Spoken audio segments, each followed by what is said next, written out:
Oh my god, dude, this is gonna be amazing. It's season 2. We're gonna rock this. We're gonna start doing this. It's gonna be amazing. Whoa, dude. Thought we took that hiatus so you could go to rehab for your NOS addiction. Wasn't that?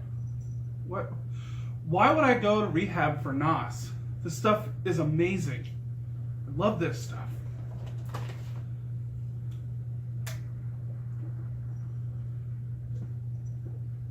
It's pretty awesome. Yeah, it is, right? Yeah, you're right. Wait. If you didn't go to rehab for NOS, what did you go to rehab for? My addiction to laundry pods.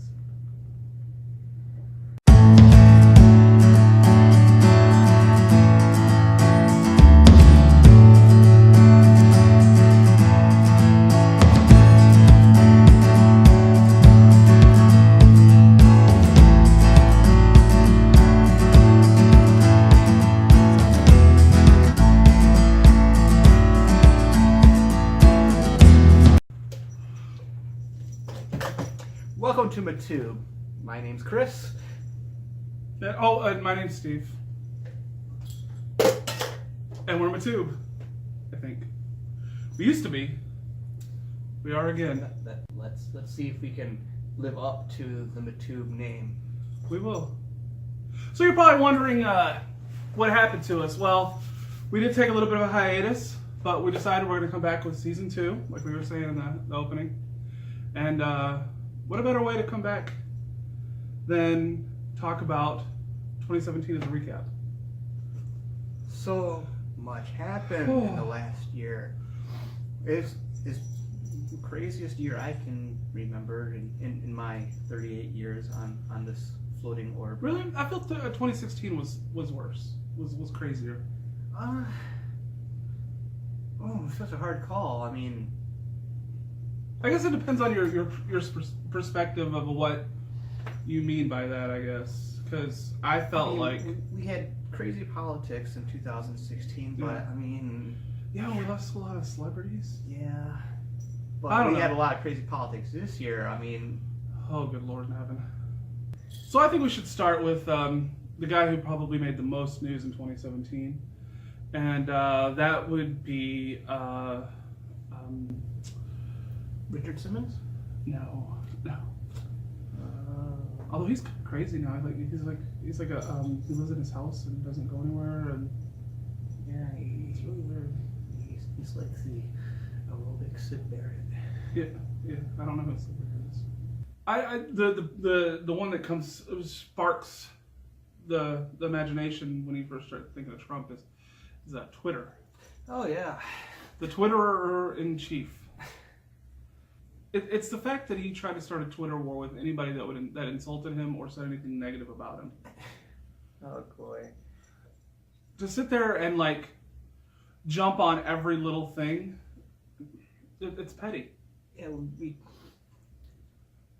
if the premise of your political persuasion is people need to stop being such sensitive snowflakes. You cannot have a commander-in-chief who's a sensitive snowflake. He might be the most sensitive snowflake out there. Then you gotta think about his Twitter attacks on North Korea. You have an already unstable leader who has access to nuclear weapons, and then he comments on Twitter about the guy from North Korea. It'll be a long, long time. You can't do that. That's copyright. I think his biggest pro, in my opinion, was saying that we're going to move our embassy from Tel Aviv in Israel to Jerusalem in Israel. It's a pretty big deal because that but it means we accept Jerusalem as the capital of Israel, as it should be. And that, of course, is a very controversial topic. So you're going to find a lot of people on both sides of that one. I think Trump's best accomplishment is making people afraid of the power of the executive branch. Accidentally, but still.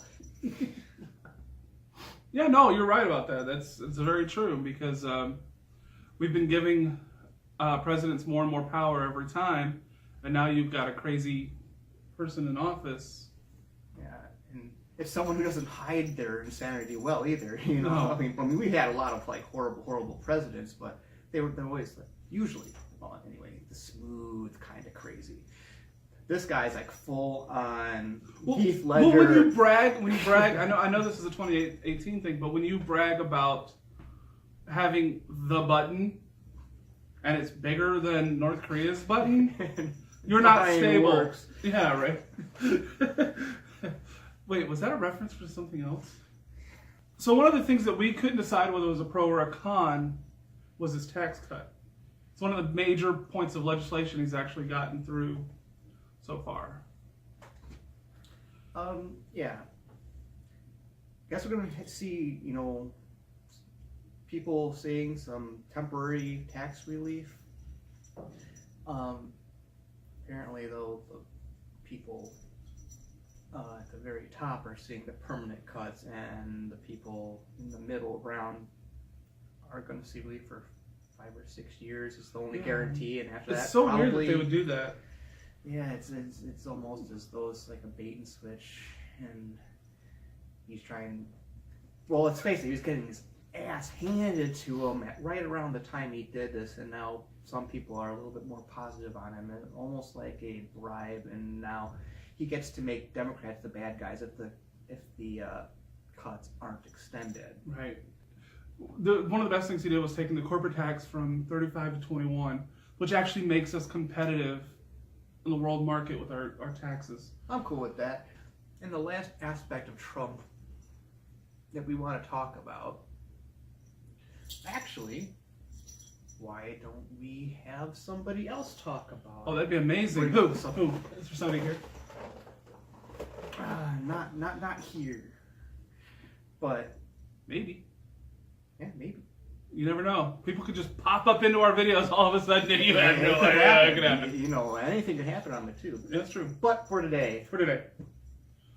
it's going to be a video clip from Harley White, known on Facebook for her page, That Drunk Chick, and Libertarian Party, BYOB. Let's hear it, Harley. Roll that beautiful bean footage. I think the weirdest thing that happened in 2017 is watching the oddly large following of libertarians that Donald Trump has. This xenophobic, closed borders, authoritarian, police brutality supporting man is supposedly more libertarian than our candidate. I mean, that's just mind-blowing, right? And with that, Harley, you just placed your finger on a splinter in my ass for the last 2 years. It drives me crazy how they can look at someone who's just so obviously authoritarian and think that he's got freedom in mind. He might have it in mind for a select few, but nah, not so much. I do feel he has some libertarian leanings. I'd say he's more libertarian than Hillary Clinton. Right? Would you agree with me at least on that? Until I saw how shit his foreign policy was, it doesn't seem like he's that much different. Well, than she was. I guess I'm saying like on certain issues, but on more issues than not, he's more libertarian than she is. I'll say on fiscal issues, it might be a little bit more. At least if he stops trying to control the labor market artificially. But even that being said, he's not a libertarian. He's not a real libertarian. He doesn't hold a lot of libertarian ideas. There's a few things that he might agree with us on, but for the most part, no. He's a populist mixed bag. He doesn't have a guiding philosophy at all, so I couldn't even put him in a category. No, he literally is as a party of one. And we can't really talk about 2017 without talking about hurricanes. Yeah, there was quite a few of them, and they were pretty nasty. Of course, the one that hit Houston was probably the worst one, due to the fact that it kind of paused over Houston and just dumped a ton of rain. And Houston already tends to flood in just a normal rainstorm, and to have that happen, I lived in Houston for a year, and near there for most of my life, and I didn't even recognize some of those areas because the water was so high. You're just like, I don't even know where that's at. You had Houston getting hit, you had Puerto Rico getting hit, Florida got hit. I mean, lots of Yeah. us got hit. I think the one that might have gotten it worse due to infrastructure damage would be Puerto Rico, because even now in 2018 there's still people without power due to, well, government being terrible. I feel like, even as a libertarian, I'm like, you know what, you're taxing the crap out of us, you're taking our money, give it back to us. Puerto Rico is essentially another state of the union. They're, and give them back their money and help them recover. And don't be throwing paper towels at people. Some good news came after all the devastation. Yeah. You had a lot of people stepping up. I think what, to me, if you don't mind me saying, is watching the videos and seeing the pictures of people rescuing animals, helping each other out, just random strangers. Somebody would get stranded and somebody would come up with a boat and grab them, and that's humanity, man. That's what we do. Yeah. It felt good to see what can happen during pretty much a complete breakdown of infrastructure. People still had each other's backs. Yep. There's so many people who raised money and gathered supplies and Yep. went to those dangerous places Oh, yeah. to deliver them. Yep. I think you know some people that actually did that, don't you? Oh, I do. Yeah. Last year, the Liberty Coalition for Disaster Relief started, Hey. and invited me to be a part of that. And we're beginning our relaunch very shortly. So we'll give you the specifics on that once I know the specifics on that.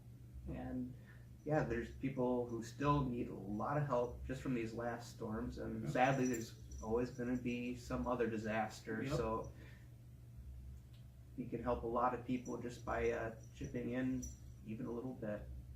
So one of the biggest stories from 2017 was the battle between the alt-right and the Antifa,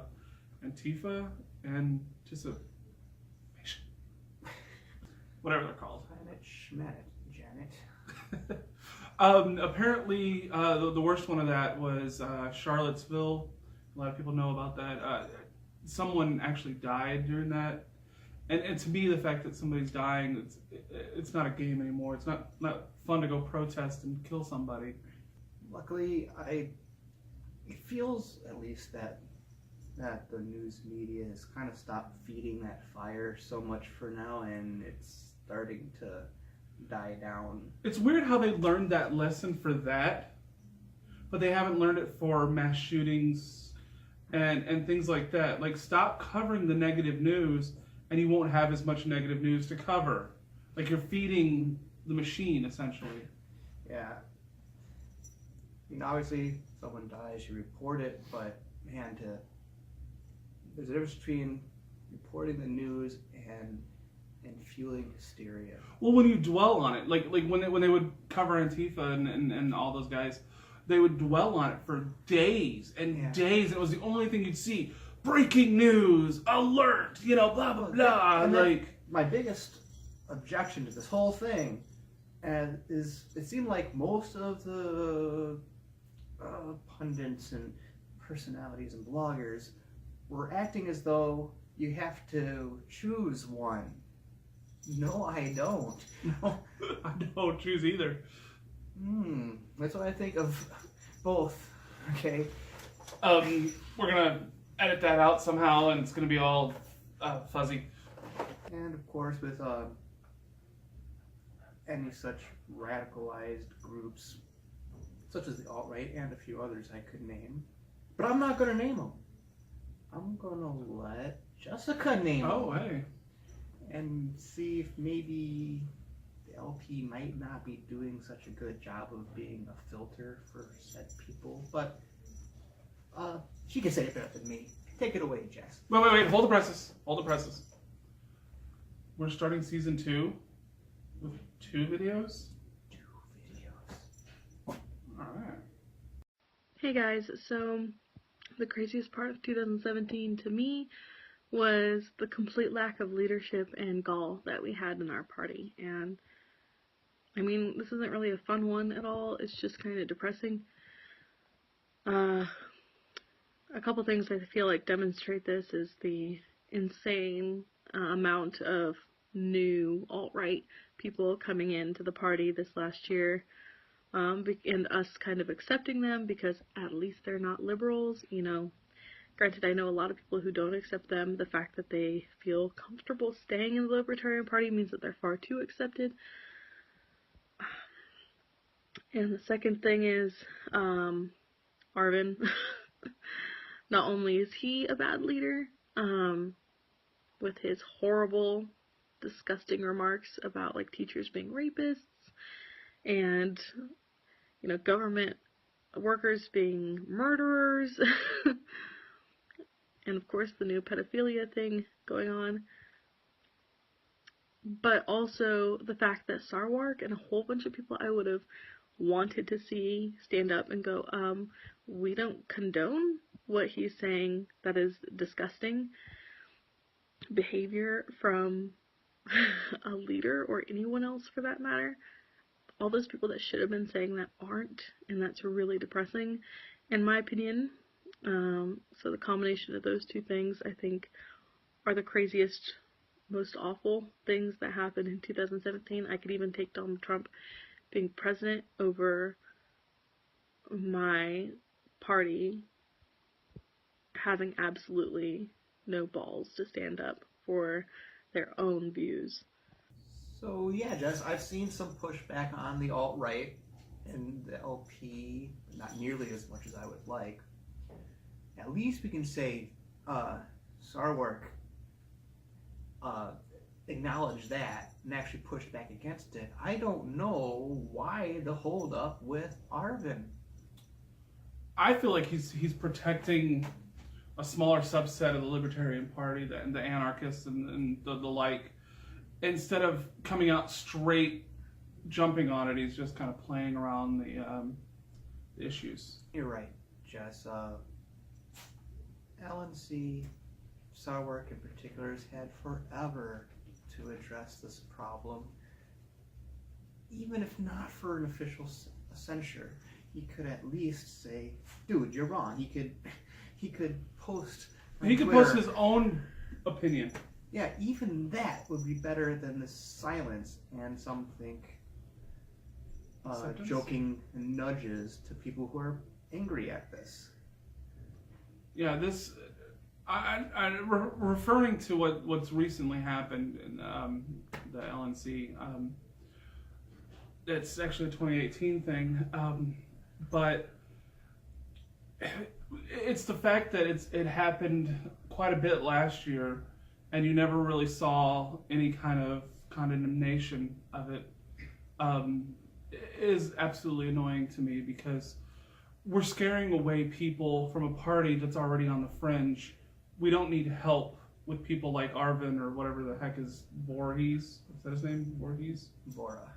Vora?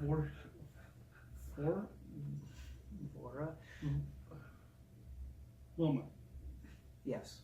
He does have the freedom of speech. But when you are the vice chair of the Libertarian Party, you have a responsibility to everyone in that party. And I've been talking to his defenders, and they always say, well, he meant to say. Well, if he meant to say, he should have just said it. If he can't say what he means to say, and you have to explain it for him, that means he's a shit public speaker, he's a shit poster, and he needs to step down.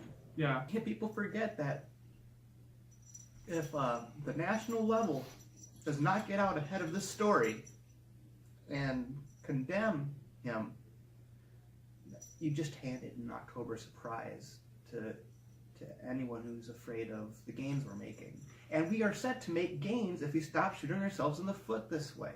A lot of people have, at least until this is dealt with, have despaired of trying to get national memberships. They're just going to focus on the local level, which actually, come to think of it, the central power structure crumbling while the locals gather strength. That's a pretty libertarian story. Yeah, that works for me. I think it's about time we got onto some positive stuff from 2017. I agree.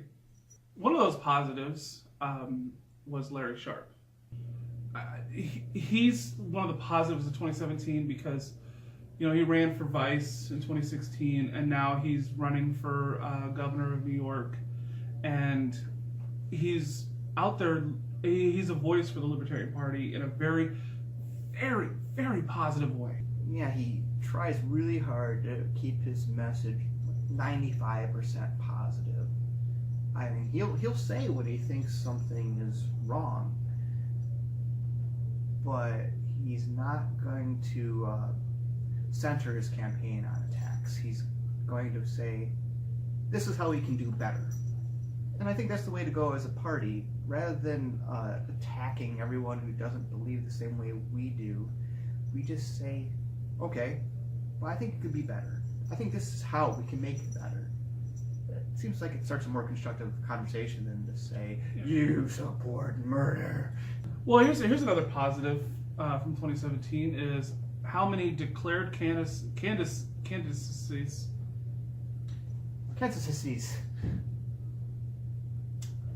I apologize. One of the positives of 2017 is all the new candidates for different posts throughout the United States.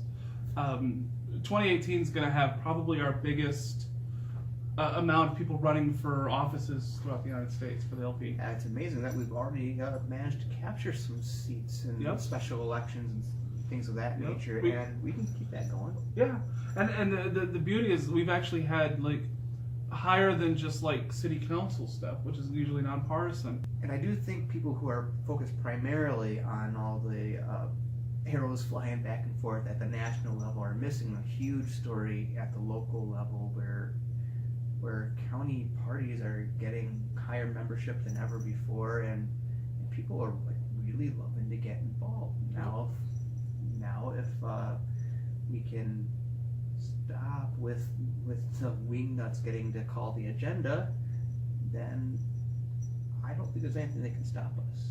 I don't either, and I think that's an extremely positive, and I'll leave it on the fact that in 2018 and on, join your local county party. Let that be where your efforts lie. And I am willing to go on the record right now, and of course there's going to be more episodes, so months later you can check up on me. My prediction is a massive house cleaning in New Orleans for the Libertarian Party. It's right there. It's on record. Got it on record. So I think that's about all we had this time. That's pretty good. Yeah. If you like this video, like, share, subscribe, all that good stuff. Get our names out and spread the Matubi-ness. And don't forget to hit that little notification down there that'll give you an alert every time we upload a video, so you'll be able to drop whatever you're doing. Because be like, these weirdos again. Anyway, you'll get a notification. You can watch it whenever it pops up. And don't forget to check us out on our other YouTube channel, which is Vivi Media. You can also look for Radio. It's our podcast. It's going great. Look up Vivi Media, all on the interwebs. Make sure you like those channels, subscribe them, share us, and get the word out. We're going to start season 2. That's what we're doing right now. We are rocking season 2. We're going to start having seasons in the sun. We had joy. We had fun. We had seasons in the sun.